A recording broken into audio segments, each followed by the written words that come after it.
निकालूं जूता क्या? निकालूं जूता क्या? सनातन धर्म में हिंदू कोई धर्म नहीं है। मैं तो 108 बार हनुमान चालीसा पढ़ूंगा, मैं तो 7 बार हनुमान चालीसा पढ़ूंगा। सनातन धर्म में हिंदू कोई धर्म नहीं है कि मोदी जी आम चूस के खाते हैं या आम काट के खाते हैं। के बाद पूरे देश भर में खुदाई की बात है हर जगह। अब तो मथुरा का मुद्दा भी शुरू हो चुका है, क्या कहना चाहेंगे आप? देखिए, मैं आपको एक बात बताता हूँ, सरकार जो है उसके पास कोई मुद्दे नहीं बचे हैं। और मैं आपसे कहूँ कि भाई खुदाई के दौरान अगर ये तस्वीर भी निकल रही है वहाँ ताजमहल की, अगर आप करें तो आप इससे क्या तात्पर्य, क्या अंदाजा लगाएंगे आप इस तस्वीर से? तस्वीर है, देख लीजिए आप, किसकी तस्वीर है? ये तो मोदी जी की। तो ये मजाक का विषय है या नहीं है? सीधे तौर पे मजाक का विषय है। जिस तरीके से इस तस्वीर को देख के लोगों को हंसी आ रही है, ठीक उसी प्रकार से देश की जनता को आज हंसी नहीं आ रही है। इन मुद्दों से, ताजमहल का मुद्दा हो, ज्ञानवापी का मुद्दा हो, इससे जनता को हंसी नहीं आ रही है। जनता को परेशानी उठानी पड़ रही है। परेशानी उठानी पड़ रही है उस आम आदमी को जो 2 वक्त की रोजी और रोटी कमाता है। आज उसके मुद्दे आज सरकार भी नहीं उठा रही है, कोई विपक्ष नहीं उठा रहा, कोई मुद्दे उठाने वाला नहीं है। 100 रुपए प्लस पेट्रोल का दाम हो गया है, लेकिन आप अंदाजा लगाइए देश में कोई बोलने वाला नहीं है। LPG का दाम बढ़ गया है, कोई देश में बोलने वाला नहीं है। और ज्ञानवापी मस्जिद का सर्वे हो, ताजमहल के 22 कमरे खुलवाना हो, तो इसका ठेका क्या खाली हिंदू धर्म के बच्चों ने ले लिया, गरीब बच्चों ने? ये बताइए।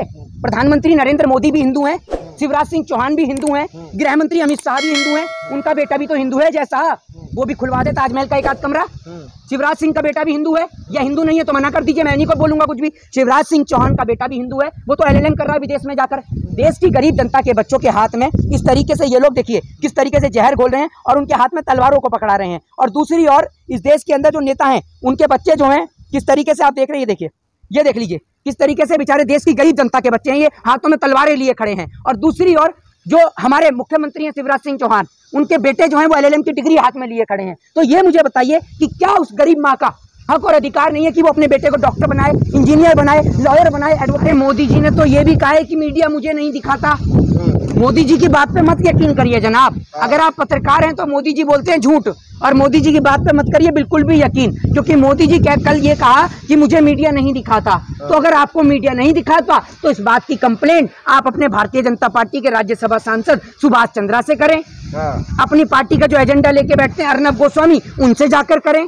इस बात की आप जनता से क्यों शिकायत कर रहे हैं? आप उनसे बोलिए ना, जो राज्यसभा सांसद जी न्यूज के मालिक हैं सुभाष चंद्रा, उनसे बोलिए कि आपका जी न्यूज मुझे क्यों नहीं दिखा रहा, जबकि वो तो 24 घंटे आपको ही दिखाता है। 24 घंटे वो तो ये भी दिखाता है कि मोदी जी आम चूस के खाते हैं या आम काट के खाते हैं। वो तो ये भी दिखाता है कि मोदी जी जेब में वॉलेट रखते हैं नहीं रखते हैं। ठीक है ना? तो भैया आप उनसे जाके शिकायत करिए। और नरेंद्र मोदी जी का काम है झूठ बोलने का। अच्छा ये बताइए, देश किस ओर जा रहा है? जिस तरीके से मथुरा का मुद्दा शुरू हो गया ज्ञानवापी के बाद। देखिए, आप भी एक पत्रकार हैं, मैं भी एक वकालत का छात्र हूँ। हमारा देश इस प्रकार का देश नहीं है। आज लोग मंगल पे जो है वो घर तराश रहे हैं, लोग आज दूसरे ग्रह पे घर को तराश रहे हैं, लोग जीवन तराश रहे हैं पानी के अंदर। लेकिन हमारे देश में हम पृथ्वी पे रहकर भी हिंदू और मुसलमान के नाम पर लड़ रहे हैं, मंदिर और मस्जिद के नाम पर लड़ रहे हैं, जबकि है कुछ नहीं, सिर्फ एक ईंट की दीवार है।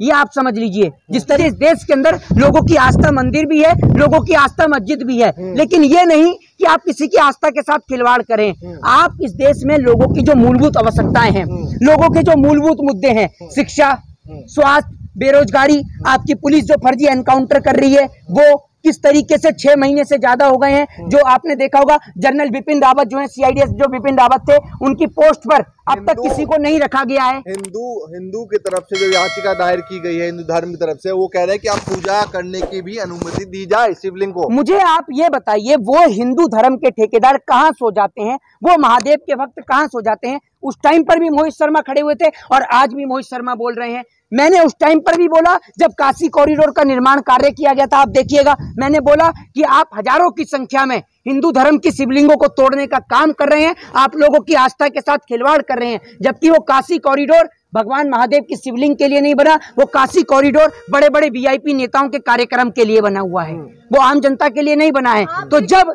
हजारों की संख्या में वहां काशी कॉरिडोर के निर्माण के लिए शिवलिंगों को तोड़ा गया, तब भी मोहित शर्मा को तकलीफ हुई। एक जगह जहां पर अभी पता नहीं है कि वहां शिवलिंग है भी या नहीं है, आप उस जगह पे तो उत्पात मचा रहे हैं। लेकिन उस समय आप क्यों चुप बैठे थे जब हजारों शिवलिंगों को उस टाइम पे वहां पर तोड़ा गया?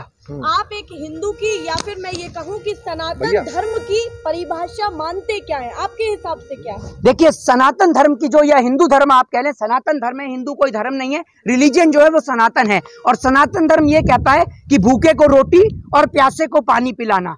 सनातन धर्म कहता है शांतिपूर्ण तरीके से। हमारा धर्म जो है वो अतिथि देवो भव सिखाता है। हमारे धर्म में कहीं किसी को मारकाट नहीं लिखी, किसी धर्म का अपमान करना नहीं लिखा, मेरे क्या किसी भी धर्म में नहीं लिखा। आज ये राम के नाम पर लड़ाई कर रहे हैं, झगड़े कर रहे हैं, दंगे और फसाद कर रहे हैं, जबकि राम ने तो घर में कलेश ना हो, राम ने अपना महल त्याग दिया, राम 14 वर्ष का वनवास रहे। तो आप देख लीजिए, और ये राम के नाम पे आज देश में दंगा मचा रहे हैं। तो इनका जो मुद्दा है, मेरे को भी कुछ लोगों ने फोन करके कहा कि मोहित भाई कल हनुमान चालीसा पढ़ी जाएगी, आप वहां आइएगा। मैंने कहा सर बिल्कुल आएंगे। मैंने कहा हनुमान चालीसा का पाठ हो रहा है, बहुत अच्छी बात है। तो मैंने उनको कहा कि जनाब बताइए कौन से मंदिर में हनुमान चालीसा होगी। तो वो मुझे बोलते हैं कि मंदिर में नहीं होगी, मंदिर के बाहर होगी। मैंने क्या मंदिर के बाहर होगी? तो कह रहा और वो भी 5 वक्त की होगी, लाउड स्पीकर लगा के होगी। तो मैंने क्या भैया ये कौन से धर्म को मान रहे हो आप? कह रहा वो भी तो करते हैं। मैंने क्या कौन करते हैं? कह रहा वो पंचर पुत्र, वो मुसलमान, वो करते हैं तो हम भी करेंगे। तो मैंने कहा तुम उनका धर्म अपनाओगे? मैंने कहा हम तो हिंदू धर्म को मानने वाले लोग हैं। मैंने कहा मैं तो 108 बार हनुमान चालीसा पढ़ूंगा, मैं तो 7 बार हनुमान चालीसा पढ़ूंगा। मैं 5 बार क्यों पढ़ूंगा हनुमान चालीसा? मैं तो 7 बार पढ़ूंगा, 108 बार पढ़ूंगा, और मैं मंदिर के अंदर बैठ के पढ़ूंगा। क्योंकि इन लोगों को हनुमान चालीसा नहीं पढ़नी है, इन्हों को तो दंगा मचाना है। जबकि अगर इन्होंने हनुमान चालीसा पढ़ी होती या महादेव को पढ़ा होता तो हनुमान चालीसा की तो लाइन भी ये कहती है कि बल बुद्धि विद्या देहु मोहे हरेउ कलेश विकार। मतलब बल बुद्धि और विद्या दीजिए मुझे, और जो मेरे कलेश हैं उनको हर लीजिए। लेकिन इनका काम तो देश में कलेश मचाना है, कलेश को हरना नहीं। भाजपा के विधायक कह रहे हैं कि 3 मंदिर हमने मांगे थे। यूपी के विधायक है भाजपा के, वो कह रहे 3 मंदिर मांगे थे, 3 नहीं दिए, अब सारे मंदिर लिए जाएंगे। आप अंदाजा लगा सकते हैं। मेरे को तो ऐसा लगता है कि ये जो चुनाव हुआ था ये किसी मंदिर के मौला या मस्जिद के मौलाना या पंडित के नाम पर चुनाव हुआ था। ये विधायक स्कूल नहीं मांगेगा, लेकिन इसको मंदिर चाहिए और मस्जिद चाहिए, क्योंकि मंदिर और मस्जिद में जब आपस में हिंदू मुसलमान का गला काटेगा तो उससे कुर्सी मिलेगी विधायक को। इसीलिए तो मंदिर मांग रहा है, क्योंकि मंदिर और मस्जिद के नाम पर भविष्य की चिंता है हमको, देखिए की चिंता है हमको। भविष्य की अगर आपको चिंता होती तो शिवराज सिंह चौहान का बेटा LLM के साथ साथ पूरे देश की गरीब जनता का बेटा भी कोई डॉक्टर बनता, कोई इंजीनियर बनता, कोई लॉयर बनता, कोई एडवोकेट बनता। सारा हिंदू धर्म का ठेका हमने ले रखा है। क्या नरेंद्र मोदी जी हिंदू नहीं है? अमित शाह जी हिंदू नहीं है? शिवराज सिंह चौहान हिंदू नहीं है? उनके बच्चे हिंदू नहीं है? स्मृति ईरानी के बच्चे हिंदू नहीं है? उनके बच्चे बाहर क्यों नहीं आते? उनके बच्चे बजरंग दल में जाएं, ये तमाम जो नेता हैं इनके बच्चे जाएं, संगठनों में जाएं, ज्ञानवापी मस्जिद के सर्वे में। हमने ठेका थोड़ी ले लिया है भैया, हमारा भी धर्म है। लेकिन आप तो बड़े बड़े पोस्ट पे हैं, आप तो नेता और मंत्री हैं। आप अपने बच्चों को कोई हार्वर्ड यूनिवर्सिटी में पढ़ाता है, कोई ऑक्सफोर्ड यूनिवर्सिटी में पढ़ाता है, कोई अपने बच्चों को विदेश पढ़ने के लिए भेजता है, और गरीब के बच्चे को कहते हो हिंदू धर्म खतरे में है। निकालू जूता क्या है? गरीब का बच्चा, उसकी माँ कैसे कैसे पढ़ाती है, वो गरीब कैसे रिक्शा चला के अपने बच्चे को पढ़ाता है, और आप उसके बाद में उसके बच्चे को जेल में बंद करवा देते हो उसके हाथ में हथियार देकर। और जब दंगे फसाद में वो बच्चा पकड़ा जाता है तो आप मना कर देते हो कि उस बच्चे को हम नहीं जानते। किस प्रकार का आपका न्याय है? आप इस देश में गरीब के बच्चे के साथ अन्याय कर रहे हैं, और ये जनता कभी नहीं भूलेगी। आप हिंदू हिंदू करके हिंदुओं के बच्चों का गला कटवा रहे हैं, उनके भविष्य के साथ, उनके फ्यूचर के साथ खिलवाड़ कर रहे हैं। जय हिंद, जय भारत, वंदे मातरम।